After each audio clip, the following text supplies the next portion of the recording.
안녕하세요. 글로벌 머니클럽의 정용환 기자입니다. 자, 오늘 주제 본격적으로 들어가기 전에 잠깐 하나만 여쭤볼게요. 피디님, 며칠 전에 스타쉽 로켓 발사한 거 보셨어요? 봤어요. 완전 웅장하던데요? 영화 보는 줄 알았어. 직원들 오 하는데 같이 약간 벅찬 느낌? 그쵸? 마침 제가 요 며칠 스페이스X만 주구장창 쓰고 있던 때라서 저도 이 영상을 봤습니다. 근데 방금 가슴 벅차다고 이야기하셨죠? 진짜 멋지죠? 감동적이고.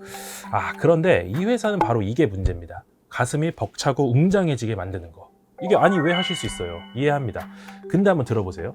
이 회사는 지금 역사상 최대 규모의 IPO 딜을 앞두고 있습니다. 이 딜을 대하는 투자자들이 가져야 할 가장 바람직한 자세라면 사실 냉정함을 유지해야 하는 것이거든요. 근데 이 회사는 지금 그 중심을 흔들려고 합니다. 의도했든 아니든. 솔직히 말하면 저는 다분히 의도적이라고 봅니다. 다들 짐작하시다시피 오늘은 스페이스X IPO 얘기를 할 겁니다.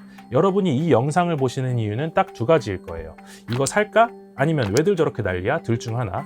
어느 쪽이든 오늘 영상 끝나고 나면 최소한 숫자와 구조를 살펴보고 판단하실 수 있도록 해드리겠습니다. 막 우주 뚫고 날아가는 로켓만 보고 결정하시면 그건 반쪽짜리입니다. 절대 그렇게 하시면 안 돼요. 스페이스X가 SEC에 제출한 상장 증권 신고서 S1이라고 하는데요. 갖고 나왔습니다. 요 300페이지짜리 서류를 조목조목 살펴보고 제가 큰 그림을 그려보겠습니다. 지금 시작합니다. S1 서류가 뭐예요? S1은 그러니까 미국 증시에 상장하려는 회사들이 투자자들에게 공개하는 IPO 증권 신고서다 이렇게 보시면 돼요. 제가 뽑아왔거든요. 요 서류입니다. 엄청 두껍습니다. 300페이지가 넘고요. 여기엔 별의별 내용이 다 들어있습니다. 그 회사의 상장 희망 가격부터 회사가 사업을 하는 시장이 지금 어떤 상태인지, 이 시장에서 회사의 강점이나 비즈니스 모델의 차별점이 뭔지, 반대로 위험 요인이 뭔지, 이 위험 요인 부분도 굉장히 상세하게 밝혀 적어놨어요. 과거 재무 상태는 어땠는지, 이 상장 자금을 어디에 쓸 건지. 그러니까 이 회사가 진짜 상장 이후에도 잘 나갈지, 투자할 가치가 있는 회사인지 온갖 정보를 다 적어 놓은 겁니다. 물론 회사 입장에서만 적은 거라 한계는 분명히 있겠죠. 약간은 좀 기울어진 운동장일 수밖에 없다는 겁니다. 감안하고 보셔야 돼요. 그러나 이만한 정보값 어디 가서 찾기 어렵습니다. 여기서 남들은 못 찾는 가능성 또는 약점을 밝혀내는 건 투자자들의 몫이겠죠. 여기서 잠깐 틈새 홍보를 짧게 하나만 할게요. 저희 글로벌 머니클럽은 이 공시가 올라오자마자 그 즉시 분석해서 IPO 언박싱이라는 리포트를 냈습니다. 종합 분석 기사로 치면 블룸버그나 CNBC보다 더 빨랐을지도 몰라요. 그 자세한 내용은 한국투자증권, 미래에셋증권, 하나증권, 현대차증권, MTS에 가셔서 글로벌 머니클럽 검색해서 들어가시면 읽어보실 수 있습니다. 구독자 여러분이 직접 공시 서류를 뒤져보시지 않는 한 어디에서도 확인하지 못하셨을 정보를 담아놨다고 약속드릴 수 있습니다. 다시 S1으로 돌아와서요. 지금 그냥 한번 같이 살펴보시죠. 이거는 SEC 홈페이지에 들어가서 회사 이름만 검색하면 바로 나옵니다. 로그인도 필요 없어요. 회사 이름은 Space Exploration Technologies예요. 자, 한번 저도 보겠습니다. 이 회사가 대체 뭘 숨겨두고 있을까? 자, 첫 페이지 엽니다. 회사 이름 나오고요. 참고로 저 이때 회사 풀네임을 처음 봤습니다. 한국어로 우주탐구기술. 머스크가 알파벳 X에 집착증이 있는 거는 책을 읽어서 알고 있었는데 이렇게 정직한 이름을 달아놨을 줄 몰랐어요. 두 번째 페이지로 넘어갑니다. 갑자기 또 배경이 검정색으로 바뀌네요. 그래, 티커는 SPCX로 하겠다고. 좋아. 스크롤 한 번 더. 자, 여기서 갑자기 사진 한 장 딱 뜨더니 하단이 공란이에요. 이거 뭐지? 화성이야? 뭐 이런 생각이 듭니다. 저 내려보겠습니다. 우주 사진 멋있네 하면서 스크롤 또 내립니다. 근데 여기서 또다시 로켓이 뜨는 거예요. 자, 소리까지 막 들리는 것 같죠? 부앙 하면서. 자, 다 내려볼게요. 자, 방구석에 앉아가지고 스크롤 쫙 내리고 있으면은 나도 모르게 이런 소리 나옵니다. 와, 개쩐다. 자, 여기서 투자 결정하는 사람 벌써 나올 겁니다. 근데 우리가 보려는 거 지금 사진전 아니잖아요. 정신 차리셔야 됩니다. 다시 스크롤 한번 내려볼게요. 갑자기 또 이번엔 더럽게 재미없는 글씨로 목차 나옵니다. 빨리 내려오겠습니다. 쭉 내리면 갑자기 또 스타쉽. 이거 갖고 싶은데 이런 생각 듭니다. 그리고 나서 또 내리니까 투자 설명서 요약 이런 거 나옵니다. 바로 이제 일론 머스크의 한마디 나오죠. 제가 읽어드릴게요. 자, 누구나 아침에 눈을 뜨면서 미래가 정말 멋질 거라고 생각하고 싶어 하잖아요. 우주를 항해하는 문명이 된다는 건 바로 그런 의미예요. 미래를 믿고 과거보다 미래가 더 나아질 거라고 생각하는 거죠. 저 멀리 나아가 별들 사이를 거니는 것보다 더 흥분되는 일은 상상할 수 없습니다. 자, 일단 여기까지. 네, 이거 증권 서류 맞습니다. 지금 딱 1페이지부터 28페이지까지 저랑 같이 보신 거예요. 어떠셨어요? 제가 뭘 본 거지? 싶은데요. 근데 이 스페이스X에 이렇게 사진 많이 넣는 거 이거 완전 전략이에요. 매우 의도적이라고 봅니다. 숫자 볼 생각하지 말고 한잔해, 약간 이렇게 암시하는 거죠. 자, 그럼 또 우리들은 스페이스X가 나사보다 기술 더 낫다며, 더 늦기 전에 사야 돼, 우주 간다잖아, 뭐 이렇게 하게 되겠죠. 이거 완전 노린 겁니다. 얼마나 치열하게 고민해서 구성했겠어요. 2조 달러짜리 딜을 지금 만들려고 하는데. 자, 그럼 여기서 드는 의문이 하나 있습니다. 대체 뭘 숨기려고 이러지? 뭐 때문에 이렇게까지 해? 이거는 그냥 한번 파보자는 겁니다. 이제 진짜 시작하겠습니다. 그래서 이 회사가 뭘 하는 회사예요? 한 줄로 정리하면요, 재사용 로켓, 위성 인터넷, AI 모델과 SNS, AI 반도체, 우주 데이터 센터, 그리고 궁극적으로는 달과 화성 개발까지, 이걸 다 한 회사에 묶어놨습니다. 어떻게 가능하냐고요? 일론 머스크가 스페이스X 만들고 XAI 만들고 트위터 사서 X로 바꿔가지고 합병하고, 이런 것들을 다 올해 초에 전부 다 합쳐버렸습니다. 그리고 그 덩어리를 통째로 상장시키는 겁니다. 표면적으로는 이 그림이 맞습니다. 그래서 월가에서는 이 회사를 두고 역사상 최대 규모 IPO를 한다라고 이야기합니다. 근데 이 회사 재무 상태가 별로 안 좋다는 얘기가 많던데요? 맞습니다. 여기서부터 제대로 보셔야 돼요. 2025년 매출이 186억 7,400만 달러, 약 28조 원입니다. 절대로 나쁜 숫자 아니에요. 뒤에서 자세히 말하겠지만 여러 사업 부분이 있는데 그 중에서도 113억 8,700만 달러를 번 스타링크가 효자입니다. 근데 작년에 회사 전체 순손실이 49억 3,700만 달러, 약 7조 4천억 원 정도 됩니다. 아니, 어디다 얼마나 썼길래 이게 지금 적자야? 회사가 창업 이후 3월 말까지 쌓아온 누적 적자는 413억 1,100만 달러, 약 62조 원이고요. 총 부채는 605억 1,200만 달러, 약 90조 6천억 원입니다. 근데 이 적자 규모가 줄어들 분위기가 아닙니다. 올해 3월까지 자본 지출, 그러니까 캐펙스라고 부르죠, 101억 달러입니다. 작년 연간 자본 지출이 207억 달러니까 지금 자본 지출 속도가 2배 정도 빨라진 겁니다. 심지어 이 자본 지출은 회계 처리상 유형 자산으로 먼저 인식되기 때문에 그 다음에 추후에 감가상각으로 비용 처리가 되거든요. 그래서 당장 적자 규모에는 거의 반영되지 않는 숫자입니다. 지금 머스크는 이런 회사를 2조 달러에 팔겠다는 겁니다. 자, 이제 핵심 숫자들을 하나씩 뜯어볼게요. 이게 제일 중요합니다. 우리가 제일 먼저 봐야 할 숫자가 뭐예요? 네, 첫 번째는 작년 매출 가운데 스타링크의 비중 61%입니다. 스페이스X는 사업을 세 부분으로 나눠요. 우주, 스타쉽이라고 보면 되겠고요. 커넥티비티, 곧 스타링크입니다. 그 다음 AI 세 가지입니다. 2025년 매출 186억 달러의 구성이 이렇게 됩니다. 우주 부문에서 40억 8,600만 달러, 스타링크 113억 8,700만 달러, AI 32억 달러. 그러니까 스타링크가 멱살 잡고 끌고 가는 거예요, 이 회사는. 그리고 수익성도 나쁘지 않습니다. 스타링크 2025년 조정 EBITDA 기준으로 마진율이 63% 정도 나옵니다. AI 업계 최고라는 엔비디아 마진율이랑 거의 유사해요. 반면 AI 부문은 매출이 32억 달러고 영업손실이 63억 5,500만 달러입니다. 정리하자면 스타링크가 돈 벌고 AI가 그걸 태워서 없애는 구조인 겁니다. 그럼 이 회사의 진짜 정체가 뭔가요? 스타링크 회사입니다. 돈 버는 게 그냥 그 구멍밖에 없어요. 그래서 기억해야 할 숫자가 하나 더 있습니다. 30억이에요. 현재 스타링크 구독자가 1,030만 명인데요. 이거 1년 전에 500만 명이었어요. 1년 만에 2배 이상 됐습니다. 성장 속도가 진짜 빠릅니다. 근데 회사가 제시하는 목표 시장은 전 세계에서 인터넷 연결 안 된 인구 30억 명이에요. 1,030만에서 30억으로 가는 거면 290배 성장을 해야 됩니다. 일단은 요 캐시카우가 바로 서야 그 다음부터 우주 사업 얘기를 풀어나갈 수 있게 되거든요. 그래서 이렇게 성장해야 됩니다. 안 되면 지금의 밸류에이션 근거가 많이 흔들릴 수 있겠다. 이런 거 알고 계셔야 됩니다. 그 다음으로 기억해야 될 세 번째 숫자는요? 아까 살펴봤었는데요. 1분기 자본 지출 101억 달러라고 말씀드렸죠. 요거 한번 보겠습니다. 이 내용을 조금 뜯어보면요. 1분기 투자한 101억 달러 중 AI 사업 부문에 77억 달러가 거의 80% 가까이를 지출했습니다. 캐시카우인 스타링크, 커넥티비티에는 13억 달러 썼고, 스타쉽, 그러니까 이 회사의 장기 비전 미래가 달린 우주 부문에는 11억 달러 썼습니다. 다시 정리하면 스타링크가 돈 벌어오고 AI가 그걸 태우고 있는 구조, 여기서도 확인되는 겁니다. 이 회사 3월 말 기준 현금 보유액이 158억 달러입니다. 이 속도로 계속 쓰면 반년도 안 돼서 바닥납니다. 근데 아까 우리 S1 서류에서 온갖 사진 다 봤고 머스크 폼 잡는 말 다 봤잖아요. 막 우주로 쏘고 별 사이를 거닐고, 그래놓고 지금 당장 돈은 AI에만 쓴다? 이 회사 앞뒤가 조금 안 맞는 게 사실이죠. 우주를 개척하겠다는 꿈 때문이기도 하겠지만 솔직히 말하면 이번 IPO AI 쓸 돈이 필요해서 아닌가 의심하게 됩니다. 좀 심하게 말하면 우주는 연막 비스무리한 거다. 전 이렇게도 생각을 합니다. 자, 이제 가장 뜨거운 부분 한번 살펴볼게요. 2조 달러 밸류에이션. 물론 공식적으로 스페이스X가 인정한 숫자는 아닙니다. 근데 이미 현지 언론이 정설로 받아들여서 쓰고 있는 숫자예요. 2조 달러가 합리적인 숫자예요? 그 전통적인 재무지표로 보면요, PER, 주가 순이익 비율이라는 걸 계산하려면 이익이 있어야 돼요. 근데 스페이스X는 적자입니다. 계산 불가. 그래서 PSR, 주가 매출 비율로 한번 볼게요. 매출 186억 달러에 기업 가치 2조 달러면 PSR이 107배입니다. 테슬라가 지금 PSR 17배 수준이에요. 고성장 AI 기업 중에서 PSR 50배 나오는 기업이 있다면 이거 엄청 비싸다는 얘기 듣습니다.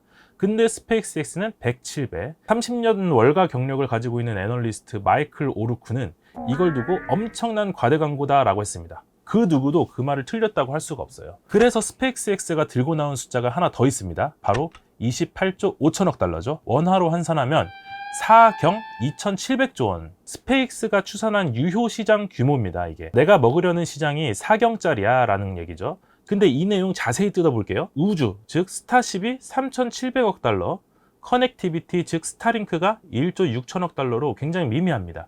반면에 AI가 무려 26조 5천억 달러를 차지하고 있어요. 처음에 우주에서 AI 데이터 센터 만들어서 뭐 그걸 AI에 편입했나? 이렇게 생각했는데요. 심지어 그런 것도 아닙니다. 그냥 이런저런 제3기관에서 산출한 AI 인프라, 구독, 광고 어플리케이션 시장 이런 것들을 단순 합산해서 가져온 건데, 이를테면 디지털 협력기구라는 곳이 2026년 전 세계 AI 디지털 경제 규모를 22조 7천억 달러로 추산했으니까 우리들은 AI 어플리케이션 시장 규모로 이걸 더해봤다, 이런 식입니다. 그러니까 여기서도 역시 이 회사가 겉으로 말하는 것과 속으로 생각하는 것이 조금 어긋나 보이는 겁니다. 길게 봐도 AI 시장만 노리겠다라는 취지니까요. 완전 비싸고 말도 안 맞고 하는데 사람들은 왜 사려고 하는 걸까요? 지금까지 제가 이야기한 거는 뭐 일종의 뭐 재무관리 내지는 회계학적인 관점에서 회사를 뜯어본 겁니다. 그럴 땐 진짜 매력을 느끼기 어려운 회사죠. 그러나 이 스페이스X라는 회사의 투자 결정을 논할 때는 약간은 행동경제학 내지는 게임이론 관점으로 이 회사를 좀 봐야 됩니다. 참고로 행동경제학은 인간이 항상 이제 합리적인 최선의 판단만 한다고 하는 경제학의 기본 전제를 다 이제 부정하는 그런 데서부터 출발하는 경제학입니다. 자, 테슬라를 한번 생각해 보세요. 자, 테슬라가 상장할 때 많은 사람들이 전기차 이거 말이 돼? 너무 비싼 거 아니야? 이렇게들 봤어요. 그래서 안 산 사람들 진짜 많습니다. 그런데 그 결과가 어떻게 됐는지 다들 아시죠? 벼락부자와 벼락거지는 테슬라 투자 유무로 쫙 갈렸어요. 여기서 사람들이 학습한 게 하나 있습니다. 야, 이거 말이 안 돼도 팬들이 몰리니까 주가가 치솟는구나. 그래서 지금 스페이스X를 앞두고도 비슷한 상황이 벌어지고 있어요. 숫자가 말이 안 된다라고 하는 이성과 테슬라처럼 또 놓치면 어떡하지? 라는 공포가 지금 머릿속에 싸우고 있는 겁니다. 블룸버그는 그래서 이걸 두고 Fear of Missing Out, 그러니까 놓치게 될 거란 두려움이라고 표현했습니다. 그런데 솔직히 말씀드리면 테슬라는 적어도 차를 팔겠다는 회사였고 자율주행차로 승부를 보겠다는 비전을 갖고 있었습니다. 스페이스X는 화성 식민지가 목표인 회사라고 하면서 지금은 AI로 돈 벌 궁리만 하고 AI에만 투자를 집중하고 있죠. 물론 AI가 이 시대를 관통하는 메가 트렌드니까 좋긴 한데 이 앞뒤가 잘 안 맞고 진정성이 좀 안 느껴지는 이 상황 공감이 되시나요? 그럴 때 이제 누군가는 이렇게 말하겠죠. 이해하는 게 아니다, 믿으셔야 된다, 믿음 매매법, 이런 식으로 접근하면 모르겠습니다. 기자님은 적정 기업 가치가 얼마라고 보세요? 저는 구간을 나눠서 이야기해 드릴게요. 딱 잘라 말하면 이게 거짓말이 될 수도 있으니까. 먼저 낙관 시나리오입니다. 스타링크가 구독자 최소 1억 명 정도 넘기고요. 스타쉽이 진짜 상용화되고 AI 부문이 흑자 전환 성공한다, 이러면 저는 2조 달러도 말이 된다고 생각합니다. 최소한 그런 판단할 실물 근거가 생기는 거니까요. 현실적으로 지금 당장의 펀더멘털로 보면 스타링크만 떼어놓고 여기다가 PSR 기준으로 후하게 매출에 한 50배 정도 쳐줬을 때 5,700억 달러 정도 나옵니다. 스타링크 네트워크 강화하는 것은 가시적으로 잡히는 계획이니까 그렇게 쳐줄 수도 있을 것 같아요. 그리고 스타링크 확장의 조건이 되는 스타쉽 상용화, 스타쉽이 가성비 갑 우주 발사 시장을 열었다고 치더라도 시장 규모가 스타링크만큼 크진 않습니다. 옆집 영철이나 수진이 누나 이런 사람들이 스타쉽 고객이 될 수는 없는 거니까요. 그래도 최첨단 기술이니까 작년 매출에다가 50배 정도 쳐서 PSR 2,050억 달러, 나머지 실현 가능성 떨어지는 이런저런 기술들 대충 더해줘도 합계가 한 1조 달러 정도 인정해주면 많이 해준 것 같아요. 자, 이제 비관 시나리오로는 스타쉽 상용화가 계속 지연되고 AI 투자가 계속 성과 없이 적자만 내는 상황, 가능성 있는 얘기입니다. 왜냐면은 그 XAI의 그룹 같은 거 지금 뭐 시장에서 전혀 인정받지 못하잖아요. 현실적인 얘기입니다. 이럴 때는 1조 달러도 사실 터무니없이 높은 가격이죠. 근데 이거는 제가 혼자 지어내는 말이 아니에요. 며칠 전 블룸버그 TV가 미국에서 40년 동안 IPO 분야만 연구하신 제이 리터 플로리다대 경영대학원 교수와 인터뷰를 했습니다. 별명이 미스터 IPO래요.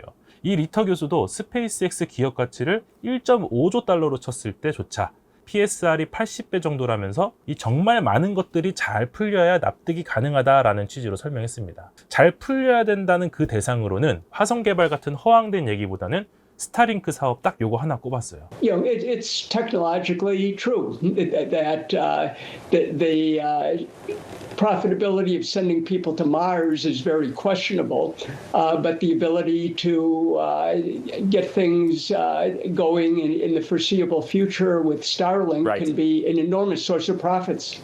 사실상 지금 이 회사에 볼 건 스타링크 하나뿐이라는 걸 애둘러 표현한 거라고 저는 느꼈습니다. 자, 이제 스페이스X의 비즈니스 꿈이 과연 현실에 비해 얼마나 큰지, 그리고 실현 가능성이 어떻기에 자꾸 이걸 허황됐다고 얘기하는지 한번 직접 살펴볼게요.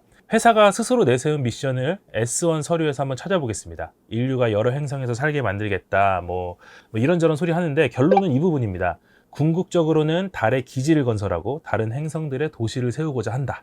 실제로 일론 머스크가 이 회사에서 자기 주식 인센티브 구조를 짜면서 지급받을 수 있는 조건으로 화성에 최소 100만 명이 거주하는 연구 인류 기지를 건설하겠다라는 걸 내걸었거든요.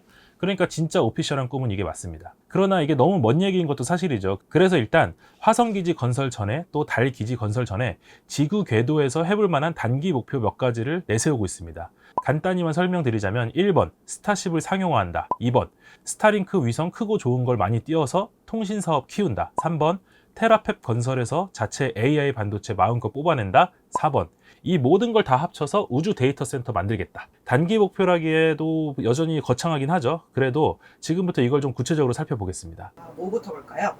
우주 데이터 센터 먼저 볼게요. 첫 배치 목표는 2028년입니다. 2년 남았습니다. 우주에 AI 데이터 센터 만들겠다는 거예요. 가능할까? S1에 이런 숫자가 있습니다. 연간 100기가와트 컴퓨팅 파워를 궤도에 배치하려면 수천 회 로켓 발사가 필요하고 100만 메트릭 톤의 물자를 궤도로 올려야 된다. 이제 막 시험 발사한 스타쉽 V3 수송 용량이 100 메트릭 톤입니다. 이걸 가지고 연간 100만 메트릭 톤을 만들어 올리려면 1년에 1만 번 로켓을 쏴야 합니다. 하루 27번 이상 365일 내내 써야 된다는 겁니다. 자, 그리고 또 S1이 직접 이걸 씁니다. 우리는 궤도 AI 컴퓨팅을 운영해 본 적이 없다. 다른 누구도 마찬가지다. 우주에서 AI 칩이 방사선 맞으면 어떻게 되는지, 극심한 온도 차이에서 어떻게 작동하는지 경험해 본 사람이 지금 지구상에 아무도 없다는 겁니다. 게다가 그 정도 부피를 가진 우주 건축물이라면 미세하게 유영하는 우주 쓰레기들과 부딪히지 말란 법 있나요? 그때 회피 기동할 수 있나요? 자, 이런 거 다 맞춰서 2028년에 첫 배치하겠다는 겁니다. 매우 도전적이죠. 테라펩은 어때요? 직접 만드는 반도체. 테라펩 이게 참 어렵고 애매한 주제인데요. 잠깐만 좀 전에 했던 우주 데이터 센터 얘기로 좀 돌아가서요. 뭐 좋습니다. 지금부터 하루 27번씩 위성 쏴서 우주에 데이터 센터 조립했다고 합시다. 건물 지었고 거기에 쓸 반도체는 어떻게 되나요? 그거 만들어야 되는 게 바로 테라펩입니다.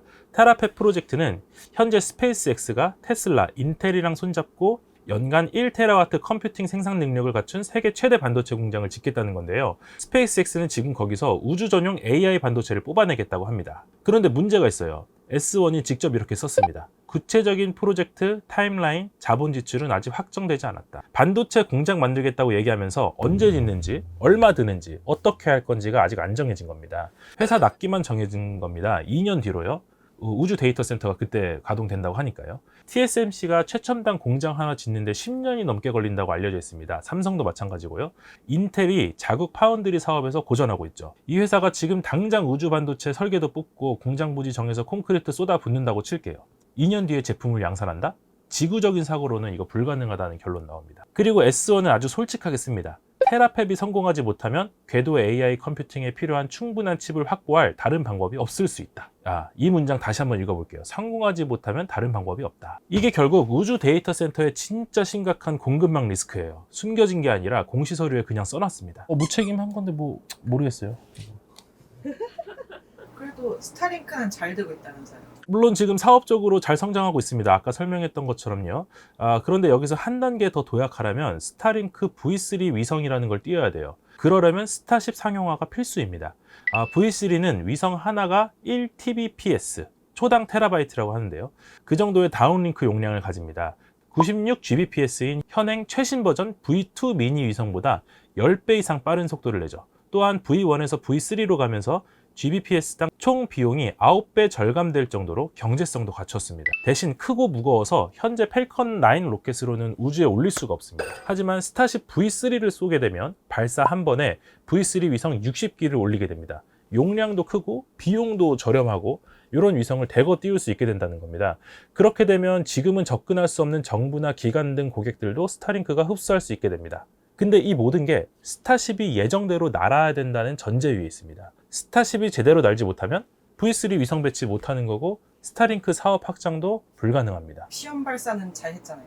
네, 그래서 이번에 시험 발사가 중요했던 겁니다. 그 S1에 이런 말이 있어요. 스타쉽을 통해서 우주 발사 비용을 역사적 평균 대비 99% 이상 절감하겠다. 이게 얼마나 큰 말인지 감이 안 오실 수 있어요. 펠컨 9 이전의 우주 발사 비용은 1회당 수억 달러라고 알려져 있습니다. 펠컨 9이 그 재사용 기술을 통해서 그걸 수천만 달러로 낮췄어요. 이미 한번 혁명을 일으킨 겁니다. 스타쉽이 성공하면 그걸 다시 10분의 1 이하로 낮추겠다는 거예요.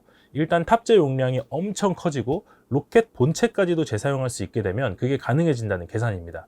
이게 왜 중요하냐면 스타링크 V3 위성 배치 비용, 우주 데이터 센터 건설 비용, 달 기지 건설 비용 이런 거 전부 다 발사 비용이 얼마냐에 달려 있거든요. 스타쉽이 성공하면 나머지 사업들의 경제성이 한꺼번에 살아나가는 구조입니다.